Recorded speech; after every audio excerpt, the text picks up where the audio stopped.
Assalamualaikum warahmatullahi wabarakatuh. Kembali lagi di channel Berita Mistis. Untuk kisah kali ini masih melanjutkan dari kisah yang sebelumnya, yaitu sebuah kisah yang ditulis oleh Restu Wiraatmaja, sebuah kisah yang berjudul Griya Sewu Demit. Sebelum kita masuk ke ceritanya, tekan dulu tombol like video ini dan jangan lupa tekan juga tombol subscribe channel ini dan nyalakan juga lonceng notifikasinya agar tidak ketinggalan cerita-cerita baru dari channel ini. Dan bagi teman-teman yang ingin membaca langsung ceritanya, nanti silahkan saja kunjungi linknya yang nanti akan saya sertakan di kolom deskripsi. Dan seperti apa untuk kelanjutan kisah ini? Langsung saja kita simak berikut ini.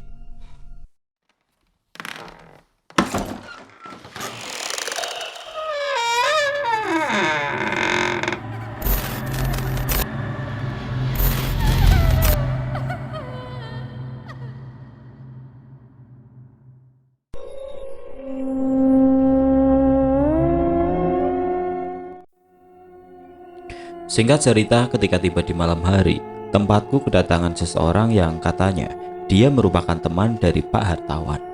Aku sendiri belum tahu siapa orang tersebut, namun ada sesuatu yang menjanggal di belakang tubuh orang tersebut. Di belakang orang itu terdapat sesuatu yang melompat-lompat kecil dan mengikuti kemanapun orang itu melangkah. Bahkan sampai orang itu terduduk di kursi, sosok itu terhenti tepat di belakangnya dan menggoyang-goyangkan tubuh hingga kepalanya. Aku yang mengetahui hal ini tidak jadi untuk keluar dari kamar karena sosok yang berada tepat di belakang orang itu. Namun sialnya, Pak Hartawan memanggilku untuk ikut bergabung dan berbicara dengan temannya itu. Aku yang sebenarnya tidak ada keinginan untuk bergabung, akhirnya ikut duduk dan mengobrol bersama, walaupun saat itu juga terjadi bentrokan energi yang kuat antara diriku dan juga sosok pocong yang berada tepat di belakang teman dari Pak Hartawan. Usut demi usut, Pak Rocky ini sedang mengeluh karena baru-baru ini usahanya selalu gagal. Bukan hanya itu saja, rumah tangganya juga sedang digadang-gadang oleh permasalahan yang besar, sampai-sampai dirinya ingin bercerai dengan istrinya. Aku yang sebenarnya mengetahui hal tersebut hanya terdiam sembari mendengarkan obrolan dari mereka berdua. Aku hanya berfokus kepada sosok pocong yang berada tepat di belakang Mas Rocky ini. Sedari tadi, sosok itu seperti sedang mengejek ke arahku, yang memang dirinya tahu betul jika aku bisa melihatnya. Wajahnya yang hitam dan buruk rupa ini sesekali menampilkan ekspresi ketidaksopanan sembari menggoyang-goyangkan kepalanya. "Mas Panji, kemari mas," ucap Pak Hartawan. Aku pun mendekati Pak Hartawan dan juga Mas Rocky yang sedang ngobrol berdua. Awalnya kami berjarak, sekarang kami berdekat-dekatan. Dan satu hal yang tidak bisa aku toleransikan adalah sosok pocong itu masih mengejekku dengan muka jeleknya sembari menggoyang-goyangkan kepalanya seperti sedang memancing emosiku karenanya. "Kenalin mas, ini Mas Rocky, dia teman saya sejak kecil. Katanya Mas Rocky ini ada suatu permasalahan yang aneh. Mungkin masnya bisa kasih saran mas," jelas Pak Hartawan. Aku pun langsung menundukkan kepalaku lalu menatap ke arah Mas Rocky dengan tatapan yang tajam. "Boleh saya pinjam tangan kanannya?" ucapku. Mas Rocky yang kebingungan pun langsung menyodorkan tangan kanannya ke arahku. Lalu dengan cepat aku pun langsung memegang tangan Mas Rocky untuk mengetahui apa yang memang sedang terjadi beberapa bulan yang lalu, sampai-sampai di belakang Mas Rocky ini ditempeli oleh sosok pocong. "Ada apa mas?" tanya Mas Rocky. Aku pun langsung melihat ke arah belakang Mas Rocky. Raut wajah pocong itu langsung berubah dengan wajah yang amat mengerikan.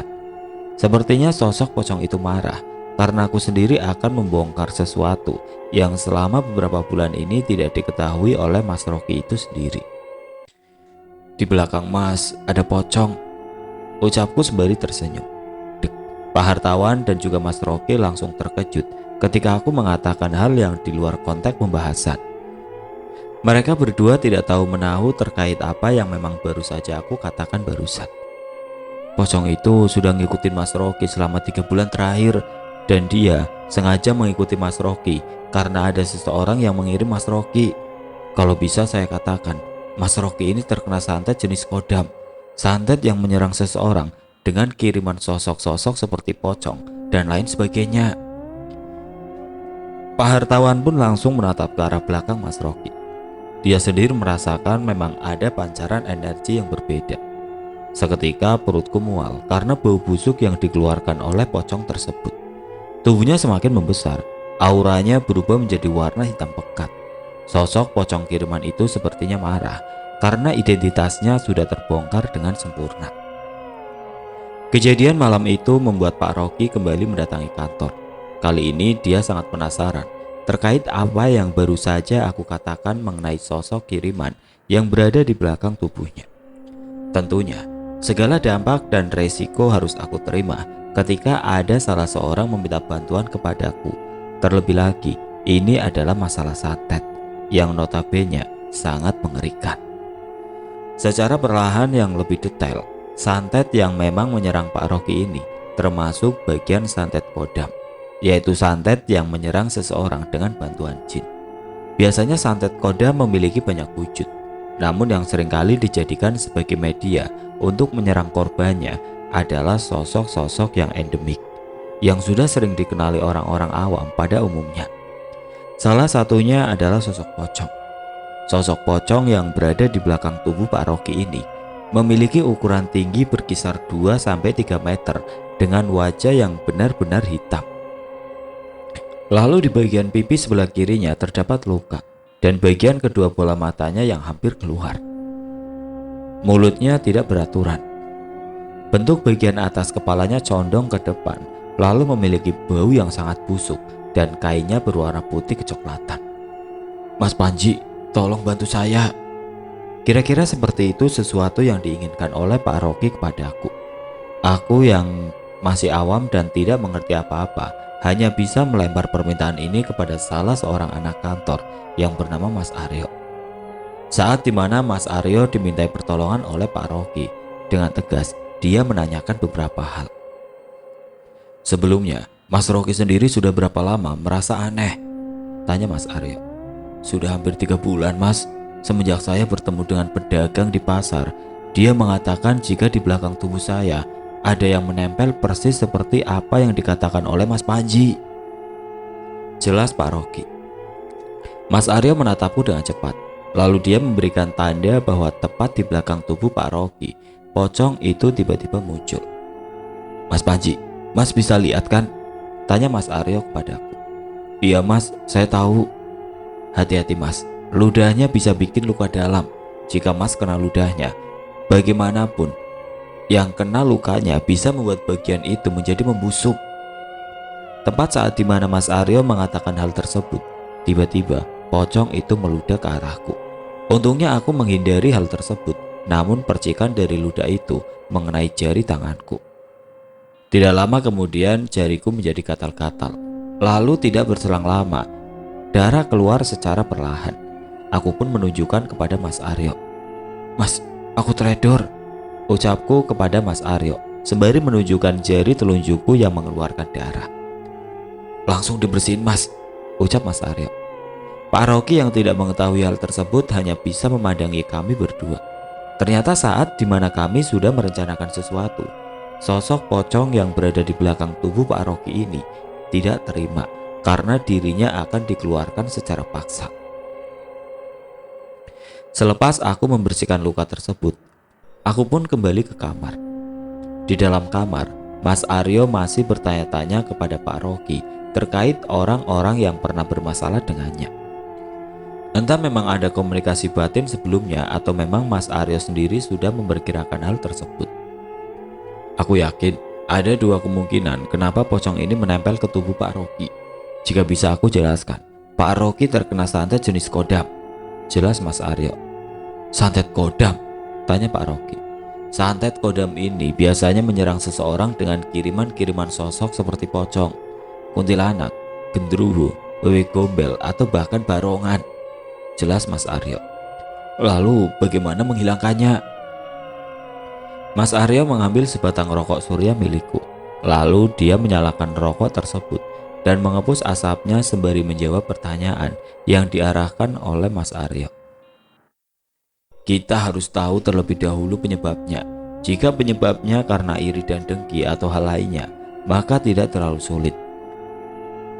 Namun jika memang ini ada kaitannya karena masalah sifat dari Pak Rocky sendiri kepada orang lain, seperti menyakiti hati orang lain, itu akan sedikit sulit, jelas Mas Aryo. Lah, kok bisa sulit? Tanya kembali Pak Rocky. Sebab jika sosok itu memang dikirimkan atas dasar rasa sakit hati terhadap apa yang dilakukan oleh korban kepadanya di masa lalu, kemungkinan besar akan terlepas jika si pelaku yang mengirimkan santet jenis ini memaafkan kesalahan korban. Namun memang semua tidak dibenarkan. Keduanya sama-sama salah, sehingga tindakan untuk menyelesaikan sesuatu dengan menggunakan santet bukan hal yang baik. Pak Rocky pun paham akan hal tersebut. Dia kemudian termenung sejenak untuk mengingat-ingat masa lalunya. Mungkin ada sesuatu yang terlewat di masa lalunya hingga membuat dirinya mendapatkan serangan santet jenis kodam ini. Jadi Mas Panji bisa ikut nggak jam 10 nanti? Tanya Mas Aryo kepadaku. Kemana Mas? Tanyaku. Ke rumah Pak Rocky. Saat Mas Aryo menyebutkan rumah Pak Rocky, aku langsung membayangkan sebuah rumah yang bagian belakangnya adalah berupa kebun kosong. Lalu rumah tersebut sudah dikelilingi oleh banyak demit yang sudah lama menempati rumah ataupun perkebunan itu. Mas tahu sesuatu ya? Tanya Mas Panji. Aku merasa jika rumah Pak Rocky juga mendapat serangan. Tapi ini karena adanya bentrokan energi antara sosok yang menempeli tubuh Pak Rocky dengan penghuni lama di rumah Pak Rocky ataupun perkebunan rumah Pak Rocky, jelasku kepada Mas Aryo. Saat dimana aku mengatakan hal tersebut, tiba-tiba tubuhku langsung lemas, kepalaku langsung pusing dan perutku langsung mual. Mas Aryo langsung memapa tubuhku dan memegangi pundakku. Mas, terlalu jauh untuk membaca sesuatu. Jangan diulangi jika memang tidak kuat, jelas Mas Aryo. Mas Aryo pun memberikan sedikit energi kepada aku, sembari membersihkan sisa-sisa energi yang memang masih mengendap akibat serangan pocong tadi. Sudah bersih, tinggal siap-siap saja malam nanti, jelas Mas Aryo. Oke Mas. Akhirnya kami memutuskan untuk berangkat menuju ke rumah Pak Rocky tepat di jam 10 malam nanti. Azan maghrib berkumandang. Aku langsung menuju ke kamar mandi untuk mandi terlebih dahulu. Kebiasaanku memang seperti ini. Sehabis adzan berkumandang, aku langsung mandi lalu bersiap-siap untuk menunaikan ibadah sholat. Setelah selesai semua, aku langsung menuju ke tempat menjemur handuk yang berada di samping rumah. Namun saat aku sedang menjemur handuk, tiba-tiba pandanganku teralihkan dengan seorang wanita yang menggunakan selendang hijau lengkap mahkota yang berada di bagian kepalanya. Wanita itu menggerak-gerakkan tangannya sembari mengatakan sesuatu kepada aku yang memang terdengar dengan sangat jelas. Hati-hati nak, tubuhmu itu banyak yang sukai. Jika tubuhmu tidak kuat, pagarmu akan hancur. Aku pun tidak meladeni perkataan itu dan segera meninggalkan wanita yang mengenakan selendang hijau lengkap dengan mahkota di kepalanya. Pikirku, ini adalah halusinasi saja. Karena memang jika dipikirkan secara logika, tidak ada warga lokal yang menggunakan selendang hijau lengkap dengan mahkota yang terpasang di kepalanya. Sesampainya aku di kamar, aku langsung mengganti pakaian dan segera menunaikan ibadah sholat maghrib. Aku berupaya untuk melupakan semua yang telah terjadi di rumah ini. Entah memang secara kebetulan itu terjadi atau memang ada kaitannya dengan perjalanan supranatural untuk menguatkan mental dan juga keimananku kepada Tuhan Yang Maha Esa. Selesai sholat, pintu kamarku diketuk oleh seseorang yang berada di luaran. Aku pun langsung membuka pintu tersebut dan ternyata di luaran kamar sudah ada Pak Hartawan dan juga Mas Aryo. Sudah siap Mas? Katanya jam 10 Mas. Iya memang jam 10, tapi siap-siap saja dulu. Masih ada waktu kurang lebih 3 jam lagi untuk menuju ke rumah Pak Rocky. Mungkin dengan menghabiskan waktu selama itu, aku bersama dengan Pak Hartawan dan juga Mas Aryo akan mengobrol sebentar terkait serangan santet yang memang sedang menyerang teman dari Pak Hartawan itu sendiri. Mas Panji, kok bisa tahu ya kalau temanku diikutin pocong? Memangnya pertama kali Mas lihat Mas Rocky, itu pocongnya langsung kelihatan? Aku bingung untuk menjawab hal semacam ini. Pertanyaan ini sama saja halnya dengan pertanyaan orang-orang terkait. Kok kamu bisa lihat sedangkan saya nggak bisa? Begitulah kira-kira. Sebenarnya ada banyak faktor mengapa penglihatanku setajam itu. Bukan berarti setiap orang bisa aku lihat sosok-sosok yang mengikuti mereka. Akan tetapi energi yang kebetulan terpancarkan dari tubuh Pak Rocky merespon penglihatanku untuk bisa menjangkau sosok yang bersembunyi di balik tubuh Pak Rocky. Aku menatap wajah Mas Aryo. Hatiku berkata, biarlah Mas Aryo yang menjelaskannya. Padahal secara pribadi, Pak Hartawan juga sedikit mengerti. Namun karena memang dirinya merasa shock akan kejadian semalam, hal yang memang tidak bisa dinalar oleh pikirannya benar-benar terjadi begitu saja. Walah, oke, aku bantu jelaskan terkait itu, ucap Mas Aryo. Dia kemudian membakar rokok terlebih dahulu sebelum nantinya memberikan penjelasan lebar akan sosok yang mengikuti Pak Rocky, teman dari Pak Hartawan itu sendiri. Sebenarnya, orang yang memang memiliki kelebihan tertentu dapat menjangkau energi yang dimiliki oleh sosok tersebut. Namun mereka juga para demit, memiliki kriteria dan tingkatannya masing-masing. Jelas Mas Aryo. Aku dan Pak Hartawan hanya menyimak pembahasan dari Mas Aryo yang sudah lumayan serius terkait pembahasannya. Ada kurang lebih 7 tingkatan atau 7 gerbang yang memang memiliki jangkauannya masing-masing. Jika dilihat dari jagat The Demit, mereka semua memiliki energi yang berbeda-beda tergantung dengan masa dan juga usia. Jelas Mas Aryo. Ia kemudian menyeruput kopi agar pembahasan yang sedikit berat ini bisa diterima dengan menggunakan bahasa yang mudah dimengerti. Alasannya mengapa Mas Panji bisa mengetahui hal tersebut itu karena 2 hal. 1. Karena memang Mas Panji memiliki kelebihan. 2. Karena memang sosoknya adalah sosok endemik atau sosok yang sering ditemui oleh manusia dan keberadaannya sangat banyak. Ekosistem mereka yang terbilang meluas hingga di segala tempat menjadikan sosok ini mudah diketahui. Jelas Mas Aryo. Aku mengangguk paham. Baru kali ini aku mendapatkan sebuah pembelajaran baru terkait mengapa diriku bisa melihat pocong dengan mudah. Mungkin benar apa yang dikatakan oleh Mas Aryo, bahwa kelebihan yang kumiliki adalah salah satunya. Namun jika sosok itu endemik atau sudah banyak keberadaannya, kemungkinan besar inilah alasan yang paling kuat. Akan tetapi Mas Panji belum tentu bisa melihat atau mengetahui sosok-sosok demit lain, ucap Mas Aryo dengan santainya. Loh, bukannya Mas Panji bisa melihat? Tanya Pak Hartawan kepada Mas Aryo. Tidak semua orang yang bisa melihat mampu menembus sampai gerbang ke-7 jagat The Demit. Karena itulah, orang dahulu sering melakukan penguatan supranatural agar dirinya mampu menembus gerbang-gerbang lainnya. Jelas Mas Aryo dengan padatnya. Pak Hartawan mengangguk paham. Dia baru mengerti mengapa Mas Panji dengan mudahnya melihat sosok pocong, namun dia juga belum tentu melihat sosok-sosok lain yang tersembunyi di sekitaran rumah. Singkat cerita, setelah mengobrol lama, jam pun menunjukkan pukul 21.30. Kami bertiga pun berangkat menuju ke rumah Pak Rocky. Malam itu juga, kami berupaya untuk bisa mengeluarkan sosok pocong yang memang kerap mengganggu Pak Rocky dan mempengaruhi kestabilan kehidupannya. Dengan menggunakan motor, kami pun berangkat menuju rumah Pak Rocky secara bersama-sama. Rumah Pak Rocky terletak di desa sebelah, dekat dengan desa di mana aku tinggal. Bedanya tempatnya agak menjorok jauh karena memang wilayahnya tidak terlalu dekat dengan jalanan besar seperti tempat desaku. Mas Aryo langsung menepuk pundakku seraya berkata, "Yang kamu katakan benar, ada kebun di belakang rumah Pak Rocky. Sepertinya di sana banyak sekali penghuninya." Aku mengangguk paham.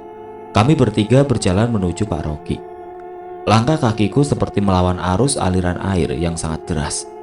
Tekanannya sangat kencang, sampai-sampai aku mengira jika diriku sedang berjalan di sungai karena saking kencangnya energi yang ditumpahkan oleh para penghuni rumah Pak Rocky.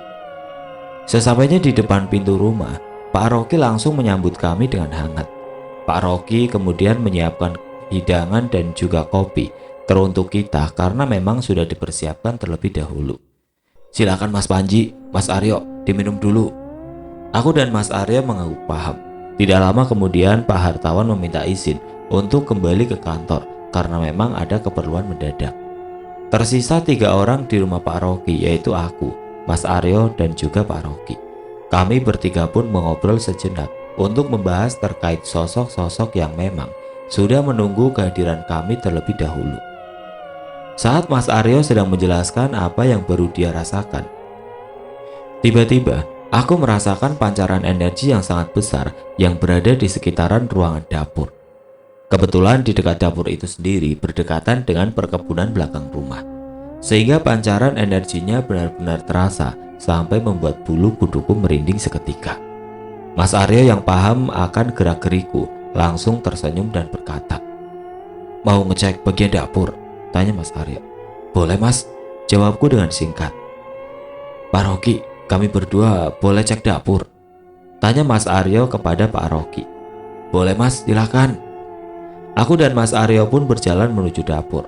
Namun saat kami ingin tiba di bagian dapur rumah milik Pak Rocky, tiba-tiba energi dari luaran masuk ke dalam lewat jendela yang ada di sekitaran dapur. "Wis, astagfirullah," ucapku.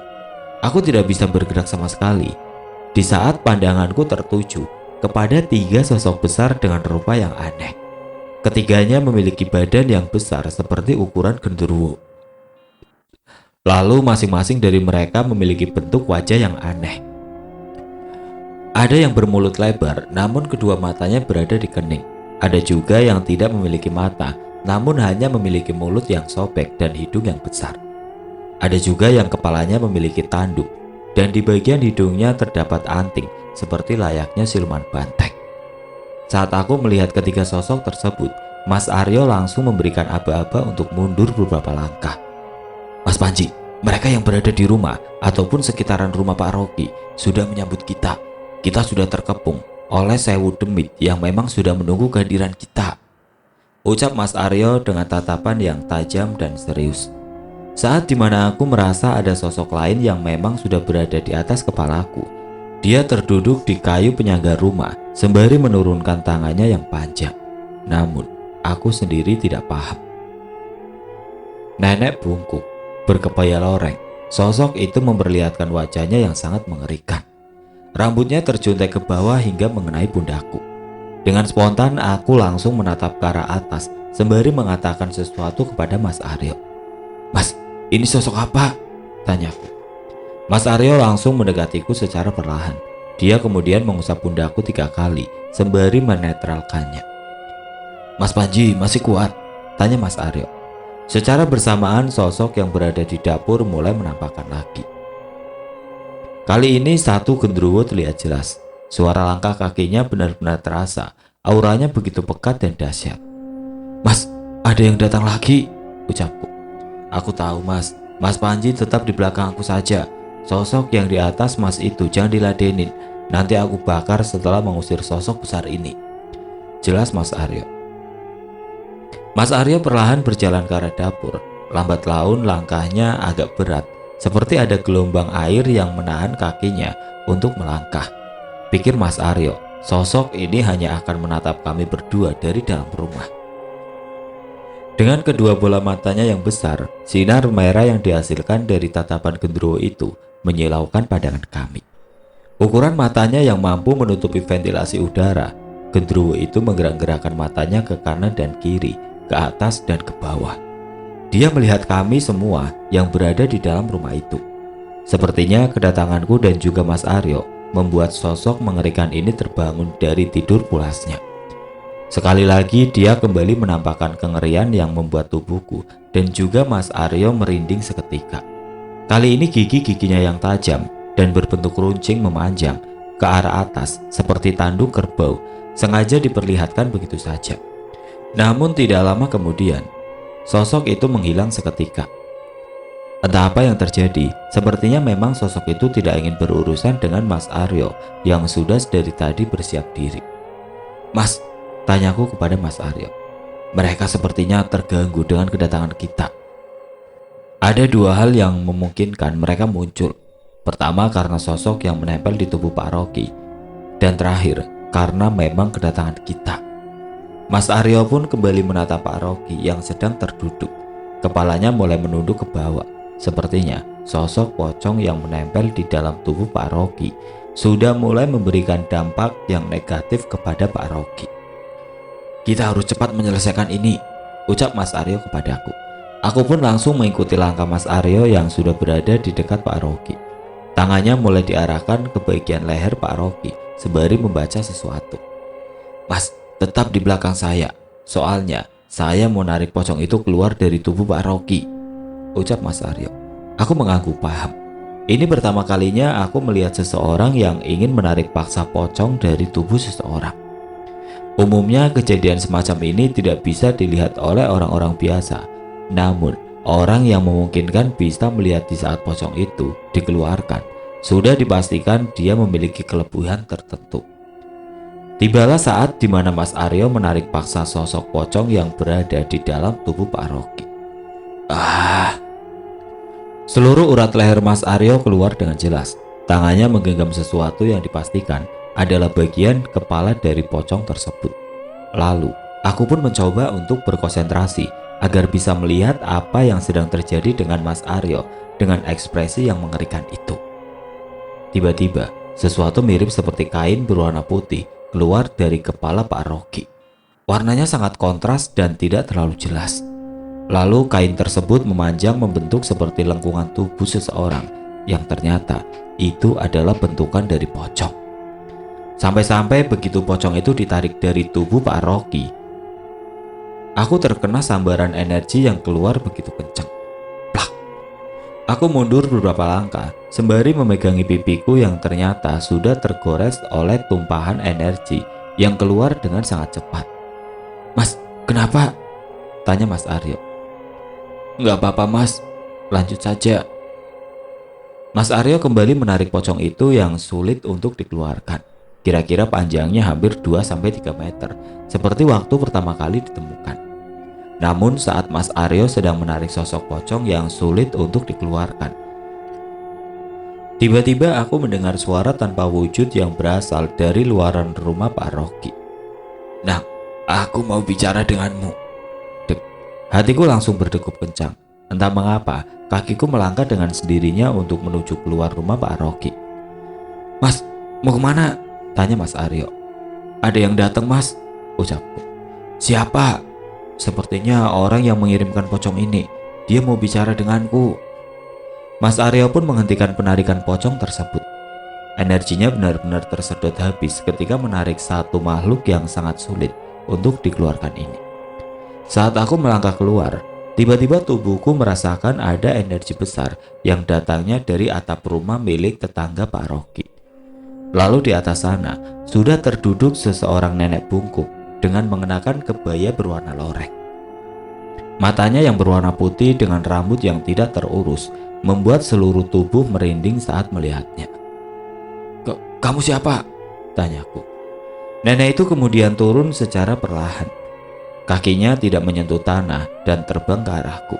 Lalu tangan kanannya menyentuh daguku seperti hendak memberikan ancaman yang serius terhadap apa yang aku lakukan. Kamu gak usah ikut campur dengan masalahku nak. Kamu masih sangat muda untuk ikut campur urusan orang dewasa. Aku ikut campur apa toh? Aku hanya membantu teman dari pemilik kantorku. Kamu telah membuat para demit yang ada di sekitaran berdatangan. Tubuhmu sangat harum. Mereka ingin memilikimu. Namun bukan hanya mereka saja yang tertarik denganmu. Akan tetapi, para dukun yang ada di wilayah pantai utara, mereka semua menginginkan tubuhmu ini. Aku hanya terdiam. Nenek bungkuk itu membalikan badannya, lalu terduduk di dekat teras. Dia kemudian memukuli lantai sebanyak 3 kali sebagai pertanda bahwa aku harus duduk di sampingnya. Duduk di sini nak. Aku ingin bicara. Aku pun langsung menuju ke tempat di mana nenek itu terduduk. Aku masih belum yakin apakah dia ini manusia atau memang makhluk halus.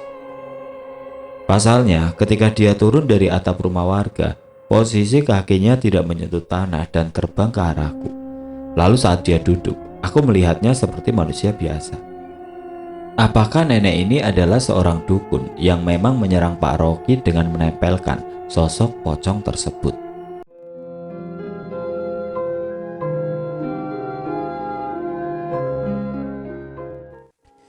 Oke teman-teman, sampai di sini dulu ceritanya. Nantikan kelanjutan kisah ini di video berikutnya. Agar tidak ketinggalan, klik tombol subscribe channel ini dan nyalakan lonceng notifikasinya. Wassalamualaikum warahmatullahi wabarakatuh.